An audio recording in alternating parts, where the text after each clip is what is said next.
can mangle a soul. "Are you well, Elder?"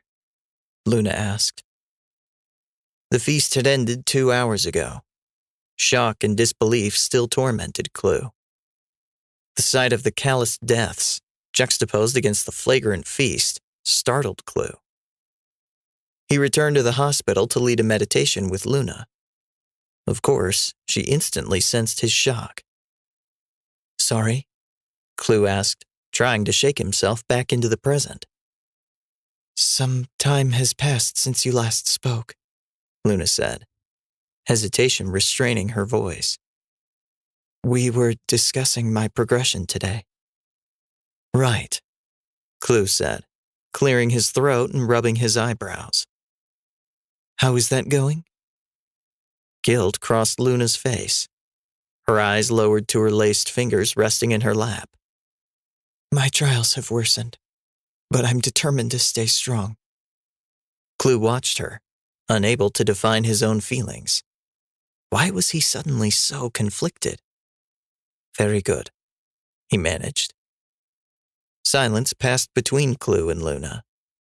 His meditation mat clung to his exposed calf, and he tucked his robe under to stop the sweat. Luna's breathing deepened. Her eyes squinted closed as if in pain. "I keep seeing flashes of my son, worried for me. I believe he wants me to join him in the hereafter." She paused, giving a weary glance at Clew. "But I understand that my time to go there is not yet." Clew's insides recoiled at her words. She so obviously knew what she wanted, but Clew stood in her way.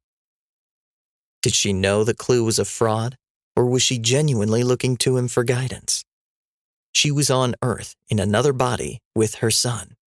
Surely she understood. Surely she was looking for a way out. Yet years of programming had trained her not to hope for something better. Do you want to be with him? Would it make you happy if you left here to see your son? Luna's eyes flitted up to meet Clew's gaze, a haunted expression that dared not make assumptions in fear of disappointment. "What are you saying?" Seeing her in this state broke Clew. He was a fraud. His ministry was a comfort to slaves who benefited from remaining ignorant of their situation. But Luna had a way out. If she died on Rodinia, she would be free on Earth with her son. Her life would improve, and not just through nice sentiments of a better future. She would experience an immediate quality of life improvement. Clew needed to say something. He opened his mouth. "Never mind," he said, hating his own cowardice. "Forget I spoke." Luna looked back down to the ground, unaware of the battle Clew was waging within himself. She took in a deep breath, wincing. The looping was taking a toll on her body. She looked weaker. Clew might have thought that she had lost weight, but the looping was still too recent to take that toll on her body. She traced her finger along the edge of her mat. "I was able to convince the doctor to allow me to watch you speak earlier. I found your words to be most helpful through this trial." "I'm happy to hear my words brought you strength," Clew said, allowing his standard canned response to spill from his lips. But something about Luna made Clew want to be honest with her.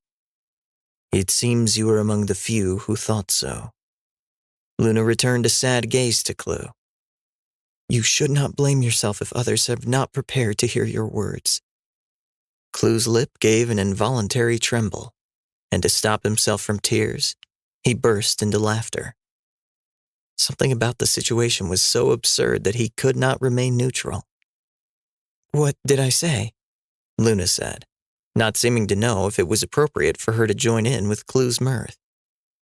"It's nothing," Clew said, wiping at his eyes. "I'm just supposed to be the one helping you, not the other way around." Luna offered a comforting gaze that made Clew believe that the care she displayed for him was genuine. "We're all here to help one another through this intermediary journey." Discomfort stirred in Clew. He didn't deserve Luna's show of support. He deserved nothing from her. Even now, he was keeping her from her family. He had her training her mind to reject the hereafter to overcome this supposed trial. And every second she succeeded here reduced her chances of being with her son. He sighed.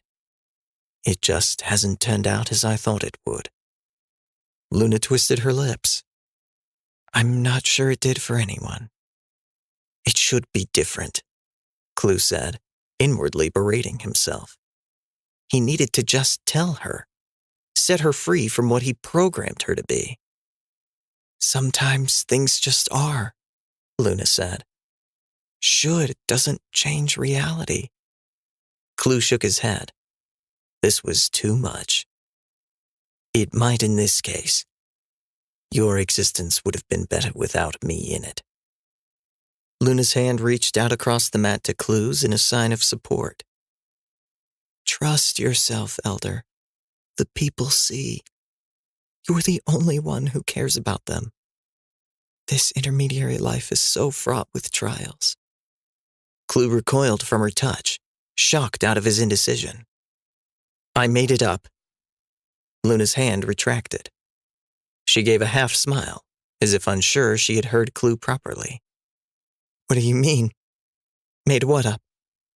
Clew stood, unable to maintain his charade. The intermediary life.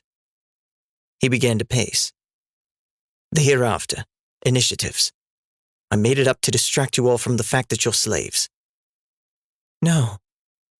Luna's face of solidarity fell. She looked vulnerable, sitting on her mat with Clew standing over her. No, that can't be. Yes, Clew said, feeling both cruel and merciful for it. Luna exhaled in disbelief. None of it was real? Clew leaned down to her. Everyone you knew from your prior life is alive. His anger was irrational, he knew. Luna was his victim, his subject to torment. Yet telling her the truth stirred rage in Clew. We revived you the same way as them, but we lied to you. We said you were trapped between lives. We changed your bodies and drugged you to sell the lie. Everyone on this planet is in the same situation. Luna's bottom lip trembled up against her top lip. Why? Her voice was breathy. Clew shook his head. There was no rationale. None that could justify the situation on Rodinia. We knew we could get away with it. We targeted people with minimal chances of being missed. Except, we made a mistake with you. You have a family that loves you, and they're trying to get you back right now. No, Luna said in a tone that sounded like begging. No. You can leave Rodinia if you want, Clew said. I can kill you here, then you can be with your son. No, Luna said in the same hysterical voice. She stood, hyperventilating. I did what you told me.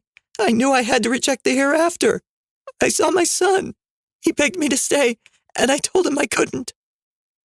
She turned towards the altar at the head of the room and pounded it, sobbing. I rejected the hereafter, like you told me to do. I was going to tell you I passed the test when I started feeling better. And now my body is going to die there. I'm never going to see him again. She swayed from the exertion. Clew rushed towards her, worried she might fall. Luna, I am sorry. You're still sick, though, so you need to take a breath and try to calm down. Don't you touch me. Luna jerked away from Clew, rounding on him like prey before a leopard. Her breathing was shallow, air unable to gain purchase on her lungs. She swayed. Don't you? Luna succumbed to her body. Her eyes rolled up into her head, hands trembling, and her spine lost all strength. Her head slumped, and her body fell ungracefully to the floor. Bugger, Clew said, rushing for Luna to check her pulse. He found it with 2 trembling fingers against her neck. Her heart was racing, and her eyes flitted under closed lids. Clew stood, panic swelling within him. This was his fault. He turned for the door and burst into the hall. The transition from the tranquil meditation room to the hospital was a stark reminder of reality. "Doctor," he said. "Dr. Patel, get in here. Luna just collapsed." The first to respond was a nurse, followed by 2 other nurses. One carried a stretcher. "What happened?" the first nurse demanded, wasting no time and taking no nonsense. "Luna collapsed," Clew said. "She got worked up and just—" "Stay here," the nurse interrupted. All 3 rushed into the meditation room. Dr. Patel followed a moment later, running past Clew without acknowledgement. He burst into the meditation room, door bouncing against the wall. The 3 nurses had positioned Luna on her side to transfer her onto the stretcher. Dr. Patel held the door open for them to exit before joining at the foot of the stretcher to help carry. He was already shouting orders for Luna's treatment. Clew followed on slow feet, a sinking feeling in his stomach. He had always had all the answers. In this, he could not help. Dr. Patel and the nurses carried Luna through 2 swinging doors and did not return. Clew knew better than to follow. He had done enough damage for the day. He would burn incense for her and try to set things right if she survived. He turned away from the double doors to a less than pleasant sight. Jolene had just entered the hospital, a skeptical expression on her face. She wore her normal, dark, worldly clothes and projected annoyance. "Wow, you really screwed that one up, didn't you?" Clew froze. It was unfair for her to show up at the worst moment and gloat about Clew's failure. The looping is taking a toll on her body. She tried to hide the pain, and it overcame her. Jolene smirked, taking long, predatory steps toward Clew. "It's amazing how you can explain away colossal failures as if they're perfectly manageable, yet unavoidable upsets." Clew shook his head, starting towards the hospital's exit. "I need some time alone. You hanging over me and poking fun doesn't help." "How do you do it?" Jolene asked out of the blue, as if she had been dwelling on the question. Her tone and posture refused to acknowledge Clew's desire to be alone. Clew scrunched his eyebrows. "Do what?" "Make people believe," Jolene said. Clew looked away, chewing on his lip. In truth, his ministry was more intuitive than calculated. Still, he had gained some insights into the psychology over the years. You identify or create a deficiency, something to establish need. You might focus on a person's flaws, highlight their imperfections, or cause them to fear their natural fate. Perhaps you make them question if they are deserving of love. It doesn't matter the specifics. But ultimately, they must believe that they alone are not enough. Then you come in with the solution to their problem. Tell them they may not be worthy of love, but love can be found here. Reinforce that their lives are imperfect and can never be so, but luckily, you know the path. And one day, they will be perfect. One day, they will be happy, have a family, and be worthy of love, because as it turns out, this is all a grand plan of cosmic design." "That's a nice belief," Jolene said. "It's a necessary belief," Clew said, "because without the belief, all that remains is the lie, that they on their own are not good enough, and that is almost enough to make life unlivable." Jolene looked past Clew at the swing doors of the hospital. "And I suppose the result of the belief collapsing is what we just witnessed. Pretty awful, don't you think?" Anger sparked within Clew. He turned down the hospital hall and began walking towards the exit. "Leave me alone." Jolene rotated, making clear she did not intend to let Clew leave. She walked alongside Clew. "Nah, you don't deserve solitude. It's certainly not a luxury your followers get. How about a trip instead?"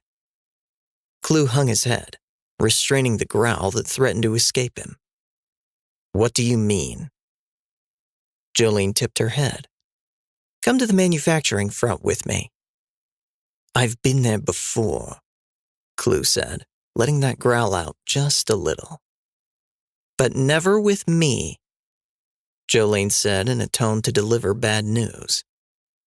Besides, it's as private as you can get on this planet. Come on, let's prove miracles exist by you learning something for a change.